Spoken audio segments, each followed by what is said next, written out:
Thank you. Thank you. Thank you for coming. Everyone, let Brad introduce himself. Yeah. Well, good morning, everybody. I know some of you. My name is Ed Diehl. I'm a state rep for House District 17, which covers East Salem through the Santiam Canyon.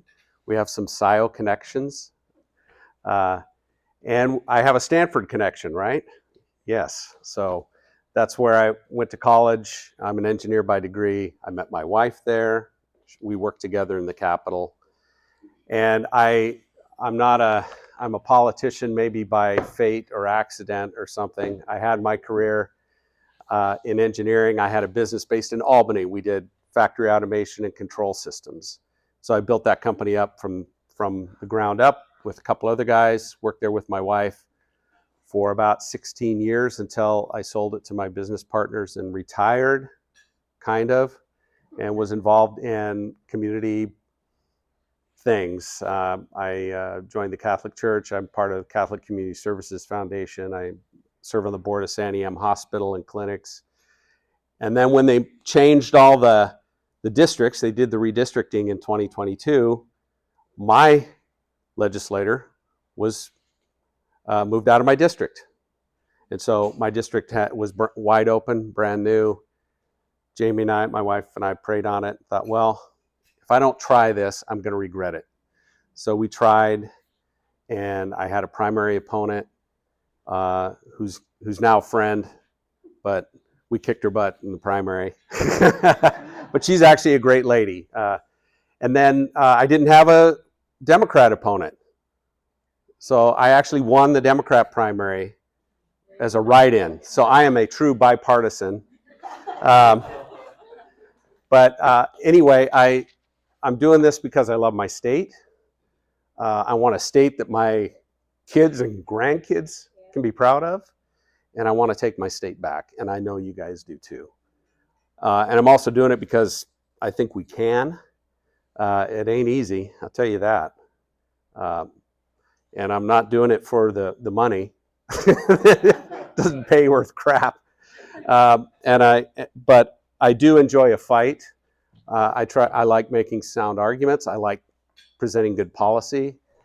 But I really like winning. So we need some more wins. Today, there's a lot we can talk about, but I thought, Ginger asked me to talk about ranked choice voting. So we successfully, and is that good? Is that what you want to talk about? Yeah. Okay. So we successfully killed ranked choice voting statewide. That was a win. That was a lot of fun. And they outspent us. I think they spent about $12 million. We spent maybe $12,000. But we had some other things going for us. This is when I got to meet Phil Izon. Maybe we can hand these out as we'll be talking about it. I don't have enough for everybody, but maybe people can share. It's when I got a chance to meet with Phil Izon. I did a deep dive into ranked choice voting, and I realized it's a terrible system. It's a terrible system. It's not just a different system. It's a system that leads to it's more prone for errors. It can be manipulated. It has a litany of problems, and they're well-documented problems. No, it's impossible to audit certain types of ranked choice voting. In fact, the one that Portland implemented, there is no agreed upon method to audit that type of ranked choice voting program. Fortunately, I think that some of us traveled. I did a lot of debates all over the place. I went and debated in front of the Oregonian editorial board, Willamette Week editorial board, and they agreed with us in both cases. They agreed that ranked choice voting was not the right answer. And the voters agreed with us pretty overwhelmingly across the state. And I think part of what helped us is all the folks in Portland had just agreed to open primaries and ranked choice voting in the prior election, but I don't think they realized what they did. They voted in a new city charter But along with it came in a whole new voting system. And I met with folks up there, and when did we vote for this? Well, you voted for it 2 years ago. It was part of this big pile of reform. And some of the folks that supported that were on the debate stage with me. And I realized they don't even realize what ranked choice voting is. They really didn't understand it. But I think Oregonians, Portlanders, saw their ballot and go, this is a mess. When you have 20 people to choose from for a city council seat, and you have to pick your top 6 or 5, whatever it was. So a lot of them didn't vote. But they did oppose Measure 117, which killed ranked choice voting. The concerning thing is that you have it here in Benton County. Who here? Not everybody lives in Benton County here. Who lives in Benton County? I'll ask it that way. Okay. So most of you do. But you have it, and I think you have it since 2016. What's that? Well, yes, you do. But Benton County's had it, I think, since 2016.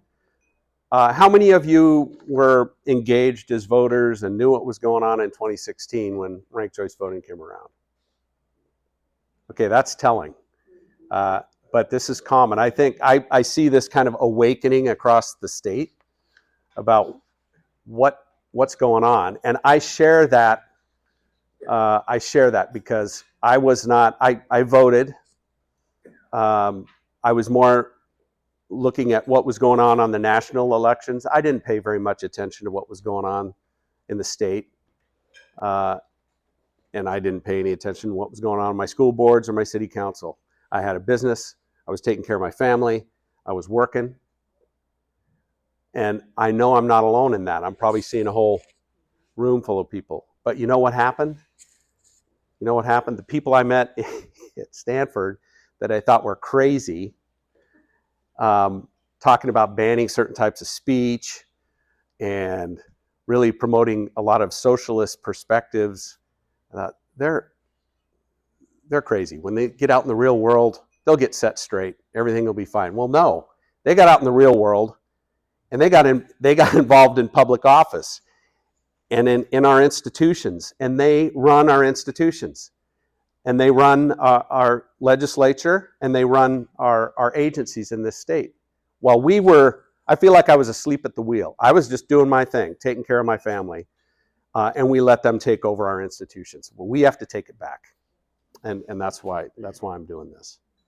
But ranked choice voting is one of those things I don't think people really knew, and the proponents of it are very slick as to how they present it. That's what I learned. Which makes it really tough, because I've got this handout, and it's up on the, oh boy, that's tiny print. I don't know if there's a way to zoom. You should be able to zoom in the lower right corner. Yeah, but most of you have this handout.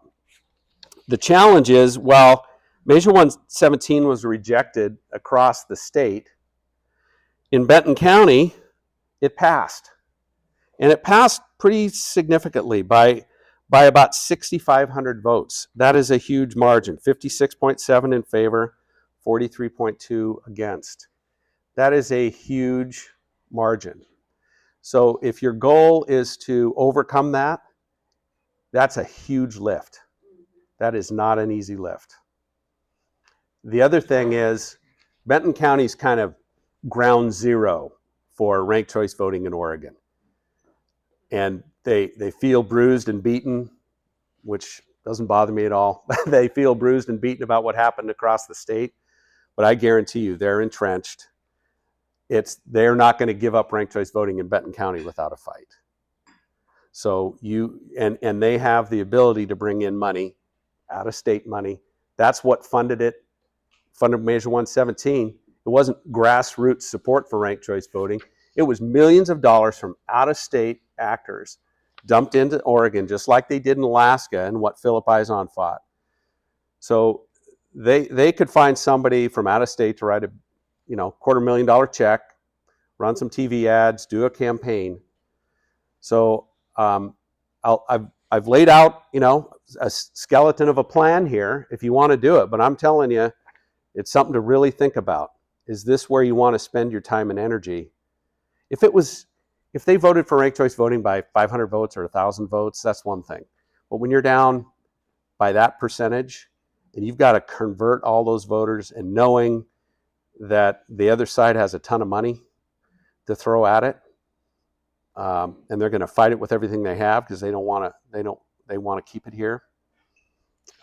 It's going to be a tough one. Yeah. When I was doing my research for the last election, it seemed like there was a difference between local communities where people actually know each other and a statewide election or something regional. Do you see that? You mean specifically when it comes to ranked choice voting? Yeah. I'm not sure what you mean by that. Do you think it's more accepted when it's local, or it's more accessible for the voters to at least meet the people who are running? Yeah, there's some truth to that. I'd say it doesn't change the fact that it's inherently flawed. The other thing is you've been using it in Benton County, but you've only had one election go beyond the first round. In other words, you implemented it, but every election's been like every other election. I think there was one mayor race that didn't have the majority of votes in the first round and had to go to the second round. So you really haven't stress tested ranked choice voting. And when you stress test it, you're going to be disappointed with the results, as some other municipalities have. That's why I think over 90 regions have tried ranked choice voting in the United States over the years and repealed it because they didn't like where it went. Yeah. Isn't ranked choice voting just Hey, Jeff, how you doing? isn't ranked choice voting just a way to fully establish state counties forever, and then be able to leave that? That's a great point, and we brought that up during the debates. It's and Janice, you hinted at it.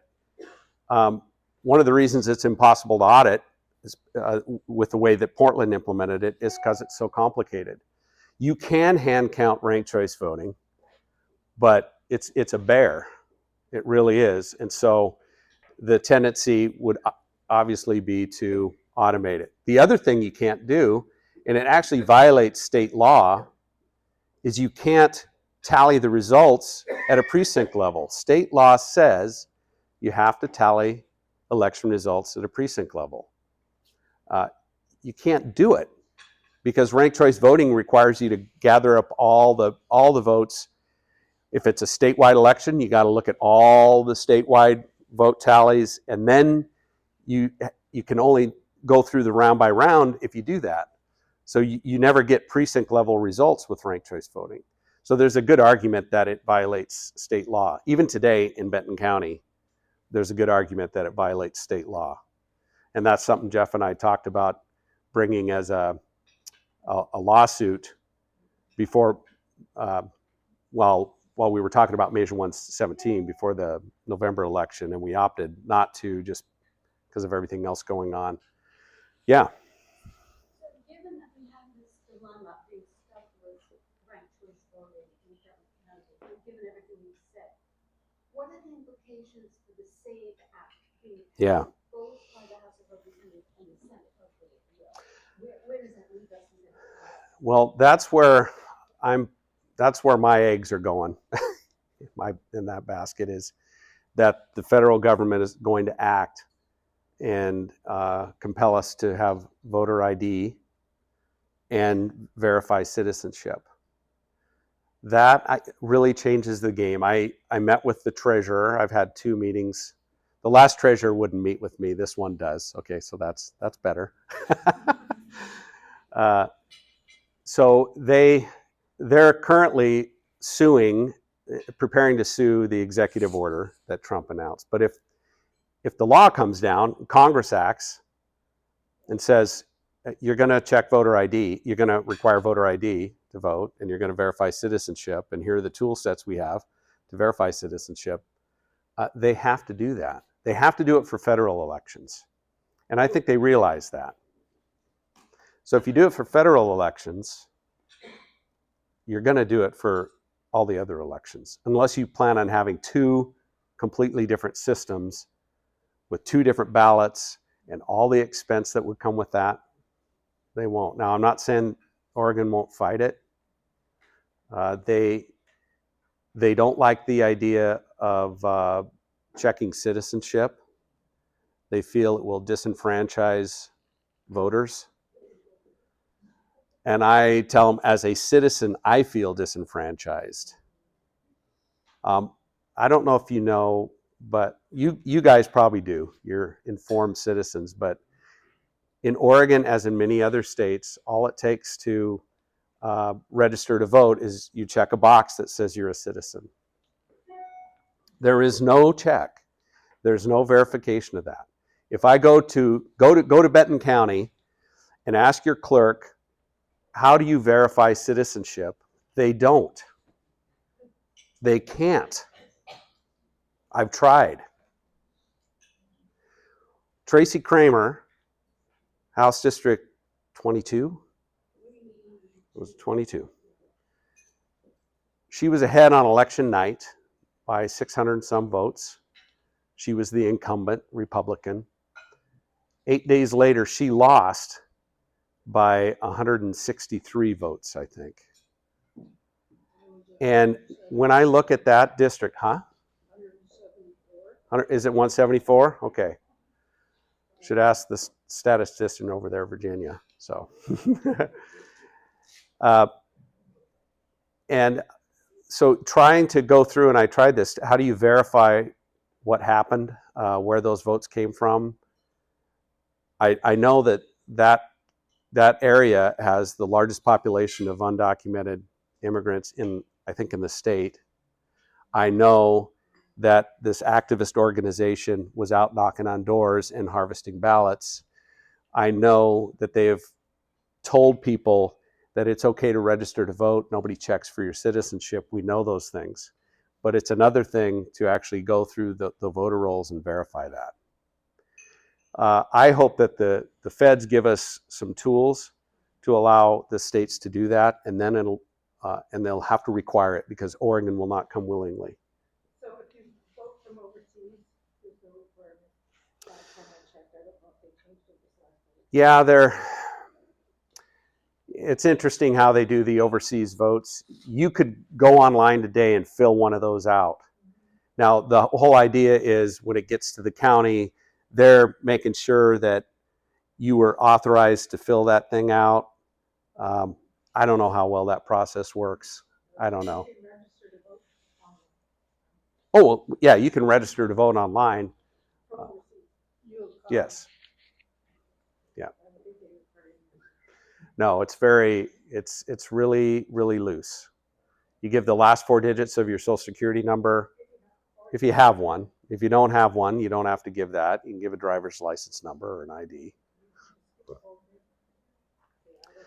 So we know we have problems, and I think we've written. It's nice having a Republican administration because we're now writing letters. I just wrote one yesterday, but we wrote to the Trump administration urging them to require voter ID and require citizenship. And then 2 weeks later, his executive order comes out. I'm sure we had nothing to do with it. But it felt good. It's like, yeah, he read our letter. But I think that there's momentum on that. And the other thing is it's popular. This is the weird thing in Oregon. Vote by mail is popular. But so is voter ID. How are you going to do those two things? I don't know. We'll have to figure it out. And checking citizenship is popular too. What do you suppose would happen to the Oregon legislature today if the federal government sued our state and we lost 30% of our income because we're not following the transgender? Okay, now you changed topics, but I just asked what you thought. I'm trying to get that state to move that forward. I wonder what would happen if we found out. Would that change the whole tenor of yeah. thing? So we wrote a letter to Bondi a couple weeks ago on this very issue because we are doing medical, these surgeries on kids. and chemical procedures on kids. So we wrote to Bondi. I gave her all this data showing what Oregon Health Authority has done, and they break it out by age. And we have proof, even though they're saying they're not doing it. So Monday, we have a call with the Attorney General's office, Bondi's office, to talk about this issue. So I think the hammer's going to come down. And I'm optimistic because we wrote and they responded, and they said we need to have a conversation. So it's good. Yeah. What happened in the legislature with them trying to pass ranked choice voting again through a bill? Yeah. Where's that at? Yep. Let me finish with Jeff's comment. We stand to lose a ton of money if we don't comply with the transgender issue. We're going to be denied Medicaid funding and a bunch of other funding. We've got discrimination built into our laws that poses a real problem with getting education dollars. And we're trying to pass bills. On Monday, we're going to be trying to pass more bills that violate the Constitution and that are putting billions of dollars of federal money at risk. So we're going to be bringing that up.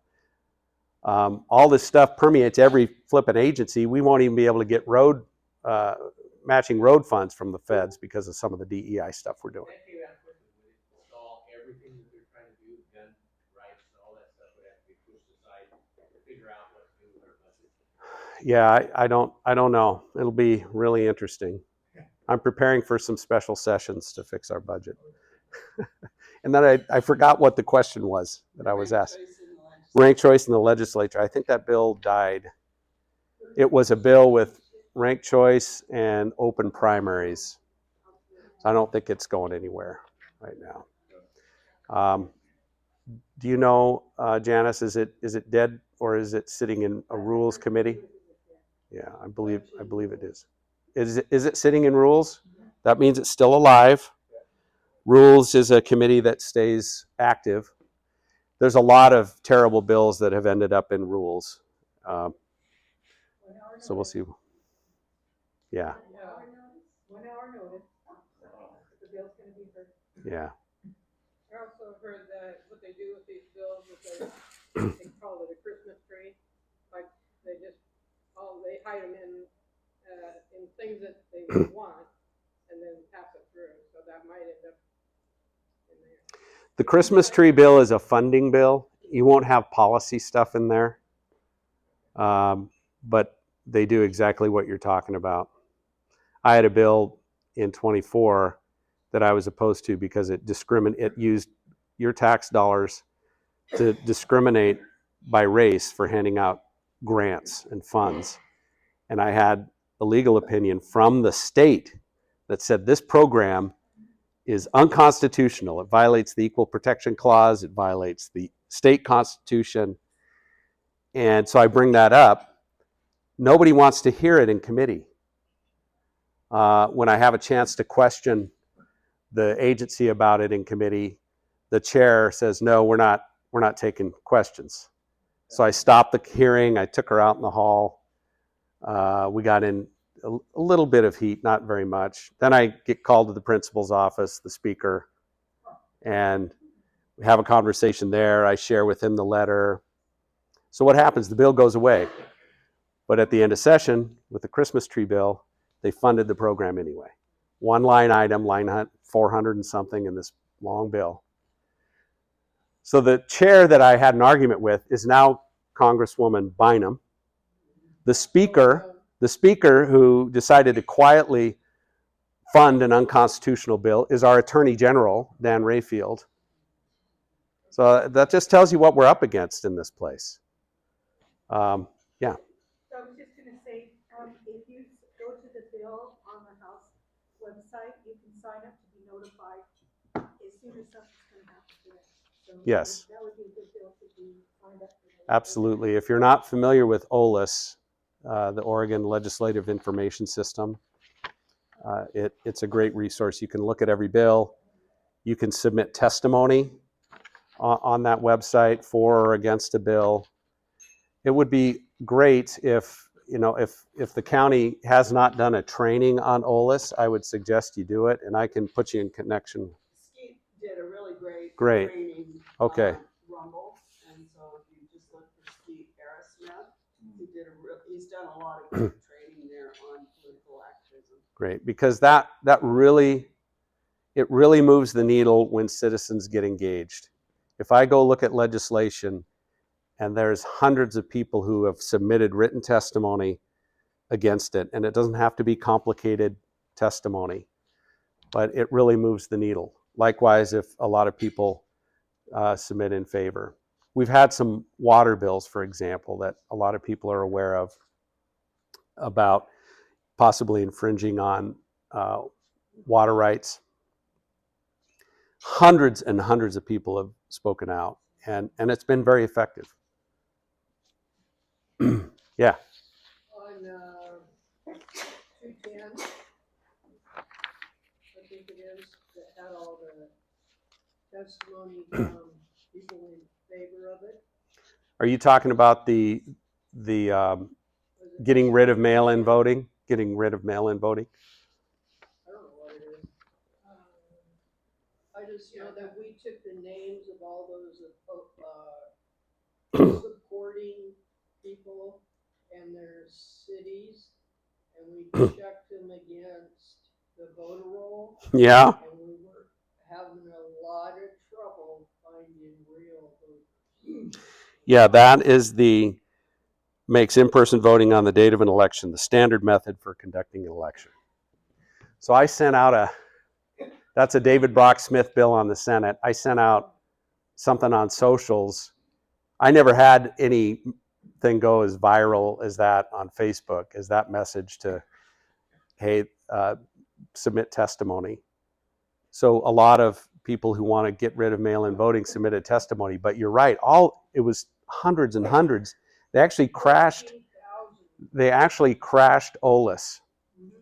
And so that's an interesting question. I talked to Ginger about it. I can't get a data dump. Maybe you found a way to do it. I couldn't get just a data dump to make it easy to analyze. Yeah, you have your ways. We didn't get all of them, but we got like 9,000 from Portland. Oh. And when we were checking those, they didn't check. And the OLIS is supposed to make sure that people from out of state aren't submitting testimony. I don't know. No? I don't think they do that. No safeguards? No. In Oregon? Unbelievable.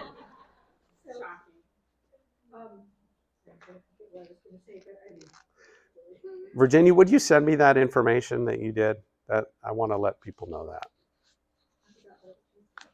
I was looking at, as a matter of fact, I was looking at that last night, and I was just looking at the people that were opposed to it, and if you're reading, you're clicking, and you're like reading the testimony for the people that oppose it, and you're seeing that, they look very similar, and sometimes it could be like very, 3 or 4 sentences, and that's it.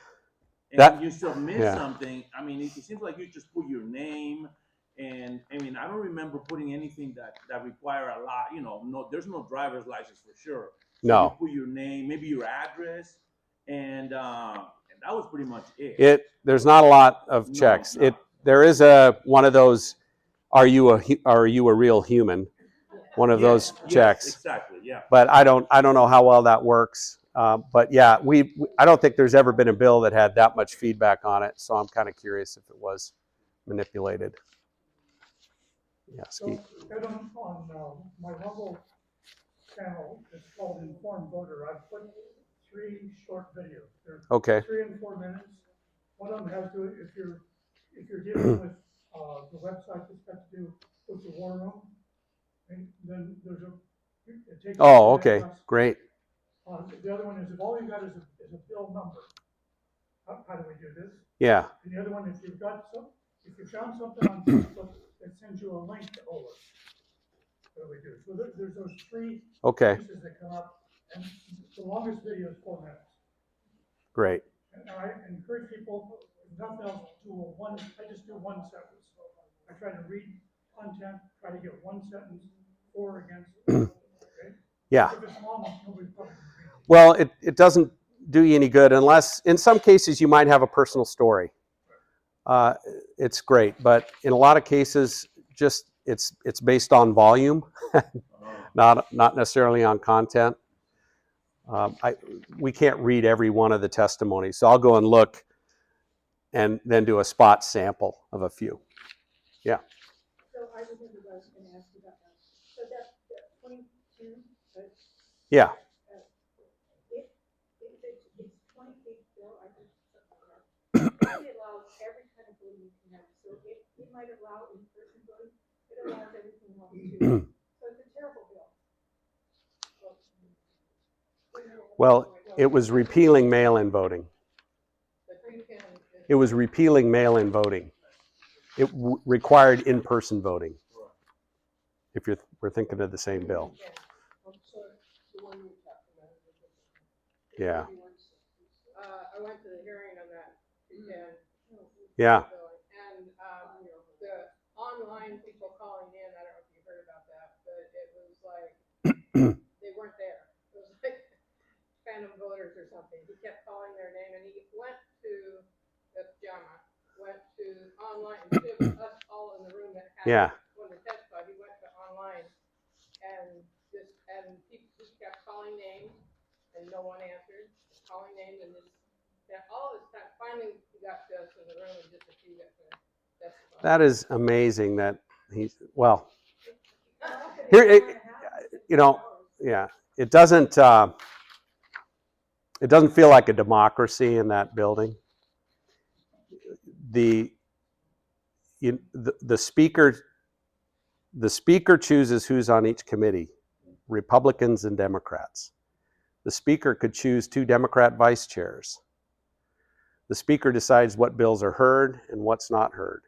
The chair of the committee will decide how the committees run. And if he wants to spend all day calling on ghost people, he can. He could limit you to 30-second testimonies if he wanted to. So it's really an interesting dynamic in that building. But hey, I did go through, if you look at this, if you are interested in a plan to repeal ranked choice voting in the county, I just laid out some thoughts. It's a draft, but it lays out step by step what I think it would take. I threw a guesstimate budget in there. And I guess my message is, you can see it's a lot of work, and you really have to decide, is that where you want to spend your time and money? Because it is a huge lift, and I'd recommend there's probably other battles you want. Like what? Well, yeah. If you want to do an initiative petition, or maybe there's some city council races that you could work on, or county commissioner races, county level elected offices that might be more competitive, that might be worth your energy. I would look there, frankly, before I started looking at a petition. We just had our city council make our city even more of a sanctuary. I saw that. So we are the first. You guys are. I don't know if there's any better place than us for a bunch of strange people to move to. I know. Yeah, I saw that. I couldn't believe it. The king of woke. Well, really, in history, this is where they established understanding of how to do the lists and the vote chasing they do. Yeah. It was used in Oregon. Then Harry Demarest, if you've not heard of that man, you should look for him on the web. He established a company called Astro Research. He sold his online database work to about 10 or 11 other states, and they use it, and people have seen it, and it's amazing what they keep track of. To Democrats, they're a continent about everything they do. Mm-hmm. So they're willing to share everything. So they have an online database, and you can use it, and you can see who responded to some question 2 or 3 cycles ago. Now, he is defunct now because he chose poorly. He chose Hillary over Obama. But at one time it was the best there was, which is something we don't do. We don't establish lists and then go get voters. We do spray marketing. Yeah. And just advertise, because that's how a consultant makes money. And they don't make money. You can't do a skim off of a thought to go get voters to vote and find them on issues. But I think the issue of gender is what we should pursue. If we identify all the unaffiliated voters on gender, the question of how many there are, do you want boys and girls competing in sports against each other, and do you want 14-year-olds to decide to destroy their gender capabilities?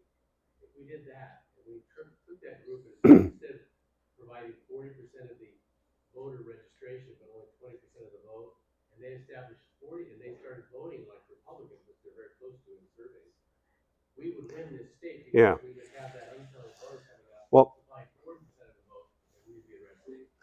see, and you're hitting on something that would be much more worth your energy and effort if you find something that you know we're on the popular side of, which he mentioned, boys and girls sports. That's a winning issue even in Oregon, probably even in Benton County. Oh, it is. Yeah, it's a 70-30 issue. Even in Portland, it's maybe a 60-40 issue. And it really bothered me that our candidates in the last election did not emphasize that enough when they were running. But you get with the typical campaign consultants. My apologies to any campaign consultants in here. But they'll tell you, no, we want to stay away from those moral issues. We need to focus on the economy and taxes and these issues. Those are important issues, but we have to focus on the moral issues of our time and be willing to stand up for them. And now's the best time. We're on the right side of these issues morally and popular. Why in the world aren't we willing to talk about it? But I find the same thing in the legislature. Some of these issues people are just really not comfortable bringing up. And I feel like, well, that's part of my job. So I bring them up. I believe it's public that the DOJ has filed suit against the Portland school. I know they're looking at it. I don't know if they did file suit. I know they filed suit in Maine, and they've given notice, I think, to the Portland schools. So it's coming. It's coming to Oregon for sure. Any other questions on anything? I did want to bring your attention to this. If you could, on your table, I've got some information about an organization that I founded with several other legislators, the Oregon Freedom Coalition, and basically we're trying to build a machine to take our state back. That's what that is about. We are a nonpartisan conservative group. We want to build a grassroots effort to take the state back. I've hired an executive director. He's worked across the country for a national policy organization, but he's born and raised in Grants Pass. He's come back home, a young guy. I'm really excited about what we can do with this. We have a core group of conservative legislators that are behind this. But we're trying to do something that I don't think's been done in this state, and that is have an organization like this that is funded at a grassroots level, that has a team that's working not just in the last few months of the election cycle, but year round, every year, to bring new voters into the conservative cause, to advocate for conservative policies, not just the tax policies, but the moral issues of our time as well, encompassing all that. And I'm really excited about it. So we have a great core group, and we're just getting it rolling. And so we'll be talking a lot more about that. But I'd love it if you would check it out and join us. Give me your feedback on it. OregonFreedom.com. OregonFreedom.com, and it's on my business card there as well. That would be awesome too. And really, one of the other problems I think we have in the state is we We rely on a small group of big money donors to decide how we run our campaigns, to decide who runs for office. I think that's a mistake.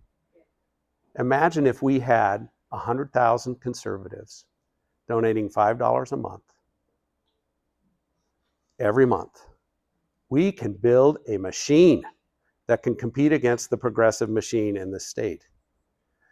There are so many votes we're leaving on the table. We're in a situation where we have young voters who are tired of this woke nonsense. They're tired of being told how to think. They are more conservative than the average retired person in this state. We have to capture them and let them know they have a home. And that's part of what Oregon Freedom is going to do. So I hope you could seriously consider it.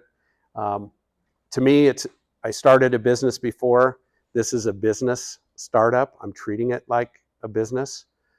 So consider it as you're investing in a business, and it's only $5 a month, pretty low risk. But I think the potential for return is huge. So I really appreciate your consideration on that.